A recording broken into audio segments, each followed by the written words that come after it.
I remember how frail she looked. I had never been so scared in my life, until the car crash, that is. When you were lying in the Andrews Freedom Alliance hospital, unconscious, knowing that I had already lost Ben and Joshua, I prayed that I wouldn't lose you too. What about all the times that Ben, Nate, and you ended up in the hospital after an assignment? All the times that Joey and I have had to sit by your beds, comforting Reggie? Asked Colin, tilting his head. A scowl crossed his face. I didn't realize how much we had come to depend upon Joey and Colin to pick up the pieces with Reggie when we were injured in the line of duty. Now there was Remy and soon, Lizzie and Danny. Okay, y'all do know what it is like, but I am still not going to help you, Graham answered, turning his back on the table. I just can't, he said in a barely audible tone.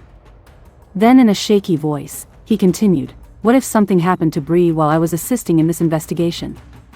I could never forgive myself for not being by her side. I moved toward him, touching his shoulder with my hand. I replied in a soft tone, don't you see? Bree is exactly why you have to help us track down the sniper. You know that she would want you to help us instead of fawning over her. If the roles were reversed, it is what she would do. He remained silent for a few moments.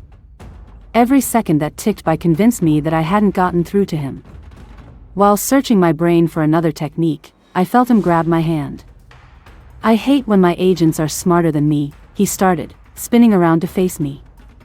You are right. Bree would be helping you track down the sniper. Then you will help us, I asked, moving my tongue into my cheek. You really think there is a connection that ties all these victims together? He wondered, relocating his hand around my waist, ushering me back to the table.